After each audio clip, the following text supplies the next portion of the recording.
Allah bilir sən əziyyət çəkirsən. Amma bilirsiniz nə eləmək istəyir? İstəyir mələklərə göstərsin. Baxın, bəndəmə əziyyət verirəm. Razı halda gəlib mənim qapıma. Baxın görün nə yaratmışam. Mələklərə səni göstərmək üçün sənin əziyyətini görür. Sadəcə istəyirsən əziyyətlər müqabilində şikayət edib yox, razılıq halı ilə Allahın qapısına gedəsən. Desin, Allah şükür, hər şeydən razıyam, amma borcum var. Məsləhət bilsən, mənim üçün yetir borcumu ödəyim. Məsləhət bilmirsənsə borclu qalaram, yenə də təlaş eləyərəm. Bax, belə haldan insan gedə Allahın qapısına.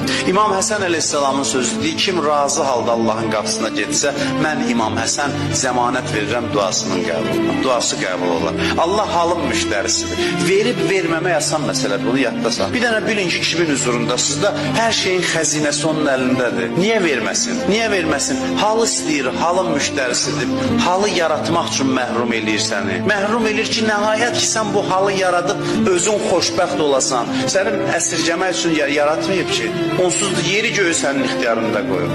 Hərdən deyib, verməyin, görək nə olacaq, halı nə olacaq, o haldır mühüm. Verməyəndə də deyəsən elə, sən mənim Rəbbimsən. Az verməmsən ki, bunu istəmirsən, vermə. Onda deyir, bəs deyil, bunu istəyirdim, hacətini verin ona. Biz amma deyir, bədbəxtəm, biçarəyəm, bu nə işdir başıma asmısan, Allahla dava dilində dua eləyib, belə şəkil. Onda da bəzən verir ki, verin səsi kəsilsin, səsindən zəhləm.